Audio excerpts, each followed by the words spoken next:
Hi guys. April 13th. It is a rainy, somewhat cold morning. Day 17 of our adventures here. And we are getting ready to head out. I love Inverness, don't get me wrong. It is a very sweet little village. Crowded. But it is too crowded, and the construction here is terrible, making the roads just horrible. So I'm kind of glad to be heading out. But I'm even more excited to be heading out because of our adventures for today. Our plans I'm really excited about. We are headed to Culloden Battlefield again. This time we're hoping to actually get into the museum. I'm really looking forward to that. And then after the museum, we are headed to Pitlochry, which is where our hotel is. Along the way, though, there is another really neat museum.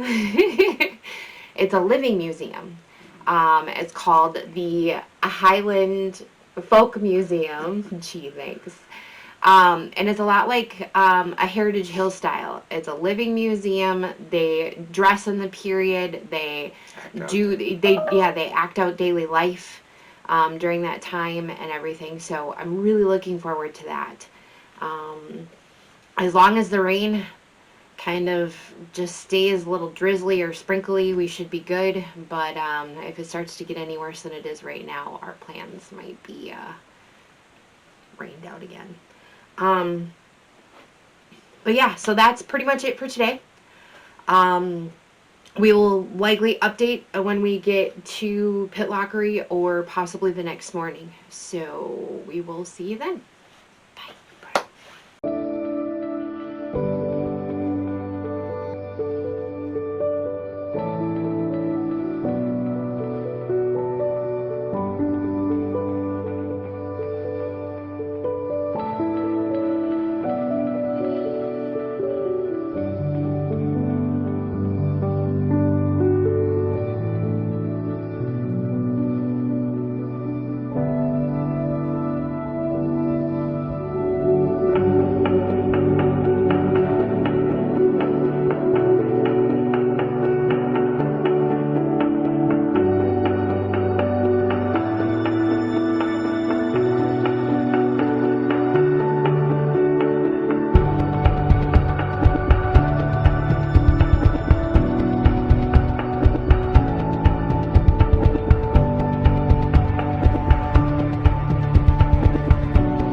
So it is the end of day 16.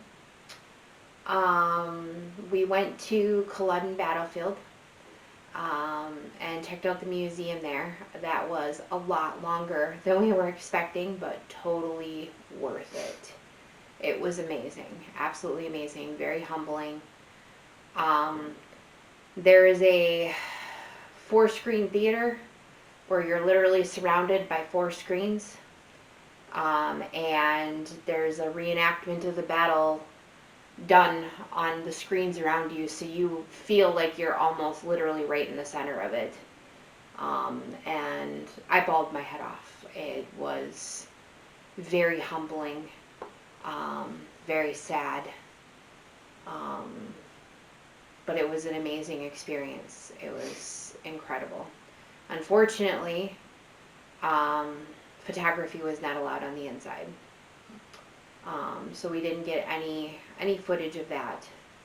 After that, we drove to the Highland Folk Museum, which was also incredible. But unfortunately, the older section, which they could consider the woodland area, is unfortunately closed at this time. That's also known as the Highlander, or not Highlander, Outlander, sorry, the Outlander area. It's where they did the scenes, or some of the scenes from the series Outlander, and used that as the village in the background. Unfortunately, that was closed as well. They said something about a storm that happened last year, and a bunch of trees got knocked down and blocked off paths and all kinds of stuff. But we still enjoyed the museum there. The school was really neat. There was a gentleman in there that did a little semi-presentation, and then there was a almost like a black house, but well, I think they called it the thatch house, if I remember. They called it the black house. It was a black house.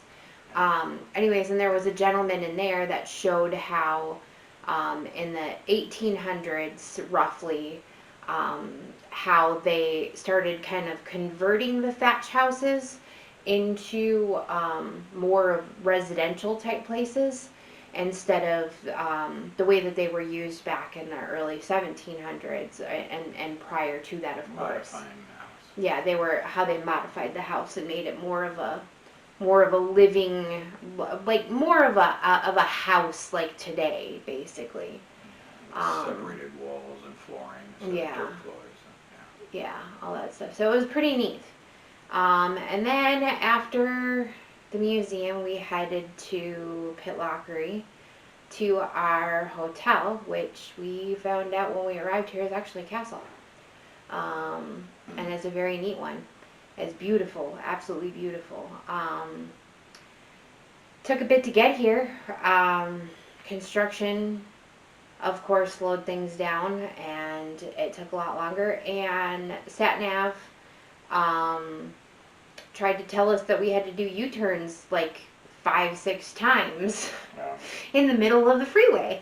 So it was insane. So we had to figure out on the map. It's a good thing we had the atlas and the map, and we were prepared, because we were able to find out where we were at on the map and make sure that we were continuing in the right direction, even though SatNav had pretty much given up on us.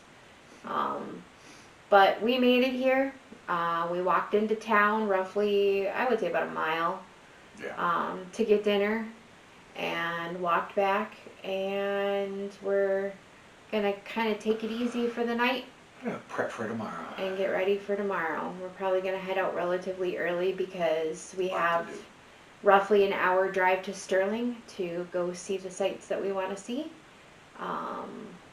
But that's pretty much it for today and for tonight, so we will likely update with you in the morning. I'll talk to you later. Bye. Morning, guys. So today is April 14th. It is our 18th day here in Scotland. Getting down to the last few days. But we are getting ready to head out this morning. We just finished up with breakfast. It was actually a very nice presentation. Really good food, actually, too. I was quite surprised. Um, but we are getting ready to head out.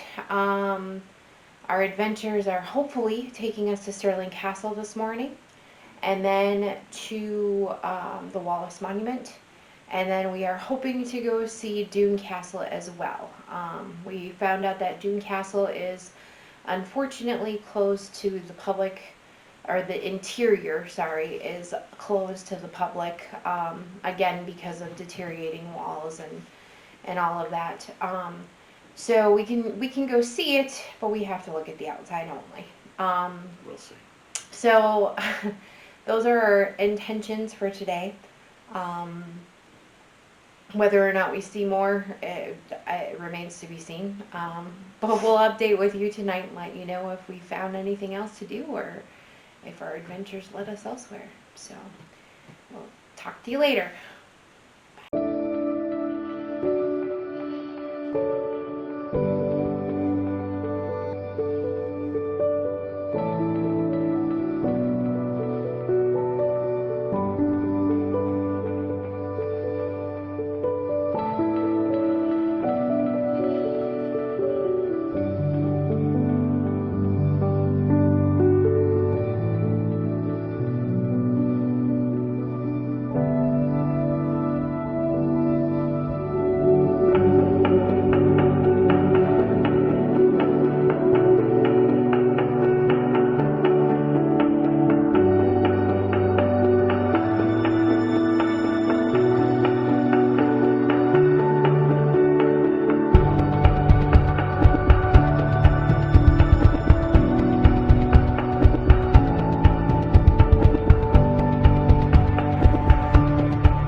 morning, guys.